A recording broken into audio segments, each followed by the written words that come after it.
ஹாய்ங்க, அனைவருக்கும் இனிய காலை வணக்கம். இன்றைக்கி பார்த்தீங்கன்னா வழக்கம் போல் காஃபி போட்டாச்சுங்க. ஏதோ ஒரு எனர்ஜி ட்ரிங்க் இல்லைன்னா அன்றைக்கி நாள் சுறுசுறுப்பாக ஓடின மாதிரியே இருக்க மாட்டேங்குது. வயிறு ஏதோ அப்செட்டாகவே இருந்துருது. அதனால் காஃபி போட்டு காஃபி குடிக்க ஆரம்பிச்சாச்சு. கூடவே பார்த்திங்கன்னா பாலக்கீரை கடையல் செய்யலான்னு சொல்லிட்டு கீரை கிள்ளிகிட்டு இருக்கேங்க. அதுக்கப்புறம் ஒயிட் ரைஸும் அரைச்சி வச்சாச்சு. ஏன்னா ஒயிட் ரைஸ் இருந்துச்சுன்னா டக்குன்னு ஏதாவது இந்த மாதிரி குயிக்காக ரைஸ்க்கு இது ஏதோ ஒன்று மிக்ஸ் பண்ணி கொடுத்துடலாம் குழம்பாக லேட்டானாலும்.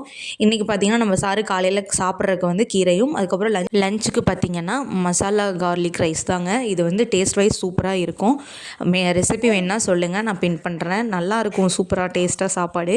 அதுக்கப்புறம் பார்த்திங்கன்னா கொஞ்சம் நேரம் ஒரு 5 மினிட்ஸ் ரிலாக்ஸ் பண்ணலான்னு சொல்லிட்டு அப்படியே நம்ம தோட்டத்தை கொஞ்சம் நேரம் பார்த்துக்கிட்டு அவனுக்கு லஞ்ச் பேக் பண்ணிட்டோங்க. என்னென்னு பார்த்தீங்கன்னா ஃப்ரூட்ஸுக்கு பார்த்திங்கன்னா மாதுளம்பழம், அதுக்கப்புறம் முறுக்கு, கூடவே பார்த்திங்கன்னா மசாலா கார்லிக் ரைஸ் தாங்க அவனுக்கு பேக் பண்ணி இன்றைக்கி கொடுத்து விட்டுருந்தேன்.